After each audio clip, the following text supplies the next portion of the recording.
First of all, I'm going to talk about supernovae 1A. Supernovae are a subclass of supernovae which are characterized by the absence of hydrogen and helium signatures in their spectra, and they're observed to explode in any type of galaxy. It is widely accepted that there are explosions of carbon oxygen white dwarf stars in interacting binaries. However, the progenitor origin of supernovae 1A is poorly understood. Currently, the three most leading binary stars configurations and possible matching explosions that tend to lead to supernovae 1A is the single degenerate model, in which a white dwarf accretes hydrogen or helium-rich material from a non-degenerate star, and when the white dwarf grows in mass close to the Souropanis mass limit, explodes via delayed detonation or failed deflagration and produces supernovae 1A. We have the subsidiary model, in which a white dwarf accretes matter from either a degenerate or non-degenerate star, and the white dwarf explodes below the Souropanis mass limit, but the required white dwarf mass in order to produce normal supernovae 1A must be equal or greater than 0.9 solar masses. And so we have a double detonation, double degenerate scenario, in which supernovae 1A result from the merging of double white dwarfs that are brought together through the emission of gravitational wave, and the explosion mechanism can be delayed detonation or double detonation. So, given that carbon-oxygen white dwarfs are typically formed with lower masses, the mass distribution of carbon-oxygen white dwarfs peaks at 0.56 solar masses. This implies that for the vast majority of supernovae 1A progenitors, mass accretion is required in order to reach the appropriate mass for the explosion. So the question is how accreting white dwarfs can grow actually in mass. It has been shown that if the accretion rate is within a very specific range, the so-called steady accretion regime, the accreted material, both for hydrogen and helium accreting white dwarfs, can burn steadily on its surface, and the white dwarf can increase its mass.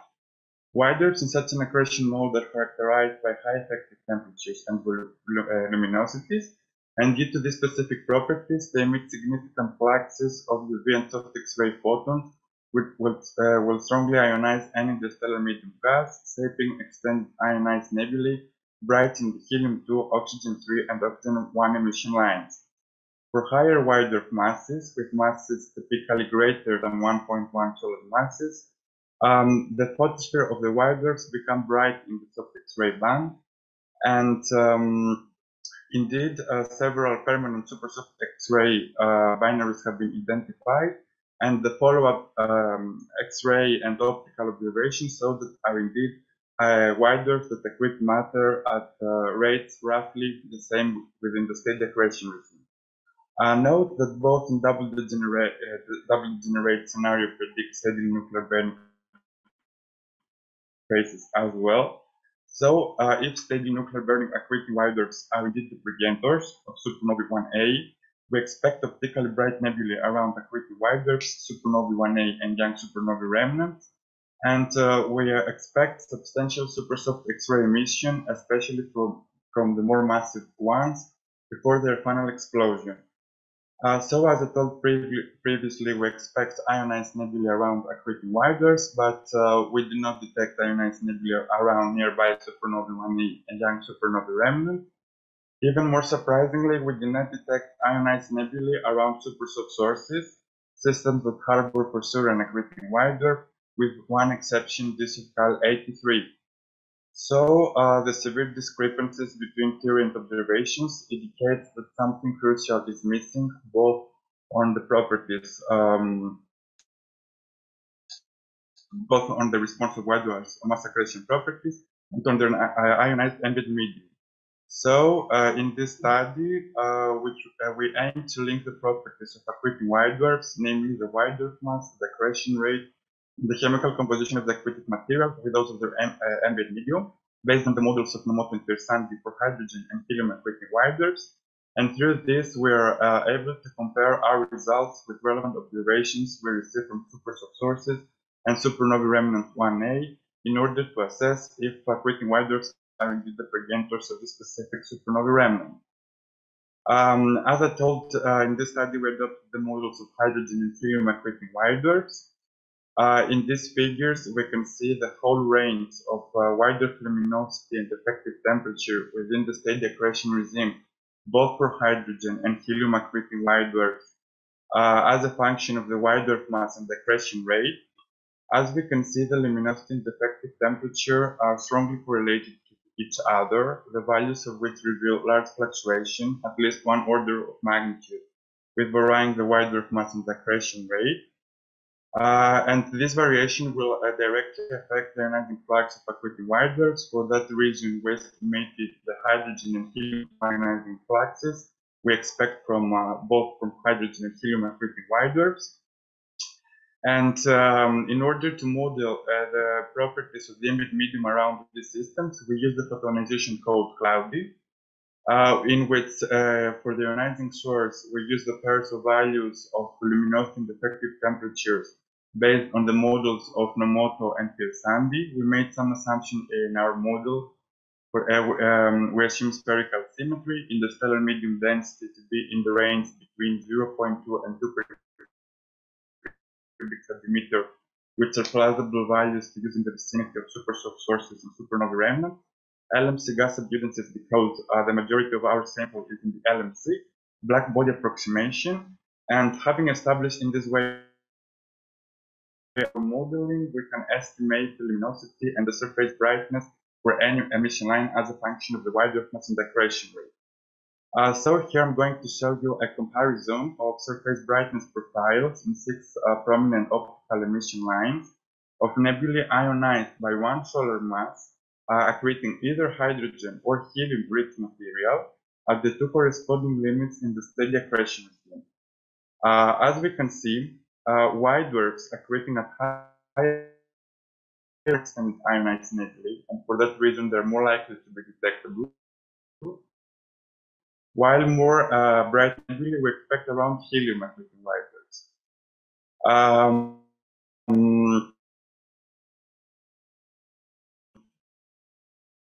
Observations, I would like to say that the ionization state of the ambient medium around 10 supersoft sources and 2 LMC supernovae remnants is well constrained observations. In particular, HelAS and Remillard search for oxygen-3 nebula emission around 10 supersoft sources and 2 LMC supernovae remnants, but they didn't detect any emission, and for that reason they set upper limits on their oxygen-3 line. In addition, Tutila searched for helium-2 nebula emission around 4 LMC supernovae remnant. But again, the observations led to no conclusions, and we have strict upper limits on the average helium-2 surface bright ahead of the forward slope in each supernovae remnant. And another constraints come from the existence of Balmer-dominated results, which is understood to arise when the forward moves into at least neutral partial ambient medium. And we have Gavamian estimated the required neutral hydrogen fraction, which is constant with observations and numerical models of Balmer-dominated salts for each supernovae remnant. So in order to provide a direct comparison,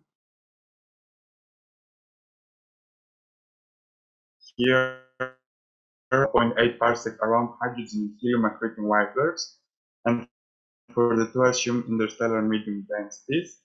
In these figures, we also plot the acquired oxygen-3 upper limits, and as we can see, for an assumed interstellar medium equal to 2 per cubic centimeters, all of our models lie well above the derived upper limits, and all nuclear burning accreting white dwarfs as potential progenitors for this specific supernovae remnant for about 10 to 5 years prior to the explosion, while for an assumed interstellar medium equal to 0.2 per cubic centimeter, we find that within our studied parameter space, not all accreting white dwarf models are excluded.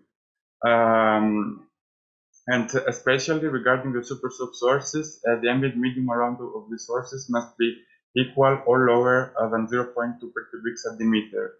So even if the lack of oxygen-free of ionized nebula around of these sources for the lowest density case in our models allows some of the accretion models to be the progenitors of this specific supernovae remnant, the lack of helium-2 nebula emission around of this supernovae remnant exclude any nuclear burning accreting white dwarf model for interstellar medium density greater than 0.2 per cubic centimeter. Here we estimated the average helium-2 surface data extraction range between 4 and 5 parsec and 7 and 10 parsec, which correspond, as I told previously, in the area ahead of the forward shock for its supernovae remnant. And as we can see, all of our models lie well above the derived upper limits. And here, in order to compare our theoretical predictions with the limitations we have from the existence of Balmer-dominated shocks, in these figures we present the minimum required hydrogen neutral fraction versus its present radius for its supernovae remnant, together with the neutral hydrogen fraction as a radial distance from hydrogen and helium accreting white dwarfs that for various white dwarf masses that accrete matter at the two limits in the state accretion regime. As we can see, for an assumed interstellar medium equal to 0.2 per cubic centimeter, or nuclear burning accreting white dwarf models are excluded as potential progenitors, while for an assumed interstellar medium 2 per cubic, we cannot exclude only hydrogen accreting white dwarfs that accrete matter with low accretion rates, only for the supernovae remnant L71 and supernovae 1006. So the overall conclusion is that the lack of oxygen-free and helium-2 ionized nebulae requires an interstellar medium lower than 0.2 per cubic, while the presence of Balmer-dominated shocks requires an interstellar medium meter. So, such a conclusion, there is no any combination of white dwarf mass, accretion rate, both for hydrogen and helium accreting white dwarfs within the state accretion regime in order to explain the observables we receive from supernovae remnant and supersub sources. And someone could claim that, and conclude that accreting white dwarfs are not the progenitors of the specific supernovae remnants. But this assumption neglects the fact that supersub sources that consist of steadily nuclear burning accreting white dwarf seem also incapable to ionize their ambient medium. Someone could question if we have all the right assumptions in our models, and one assumption that could be questioned if is indeed the ambient medium is homogeneous. Deviations of the ambient medium homogeneity could be result from mass outflows from accreting white dwarfs. And there is one mass ejection mechanism that seems to be inevitable in any binary system that involves accreting white dwarfs. White dwarfs being the remnants of the degenerate cores of giant stars, somehow they got rid of their hydrogen-rich envelope and ejected. This can be occur either through a planetary nebula phase or a common envelope episode. And so the ejected materials lie somewhere around the binary system. We have some motivational results. This is our future work. A non-negligible fraction of supernovae 1A occur in the center of a planetary nebulae or are surrounded by an ejected common envelope phase. And the presence of strong H2 absorption of the spectrum of the galactic supersoft binary QR1, it has been related to a circumstellar from the planetary nebulae phase. So can be the circumstellar medium formed by a planetary nebulary common envelope to explain the observationals we receive from sources and supernova remnants and to bridge this gap. And here are my conclusions. Thank you so much.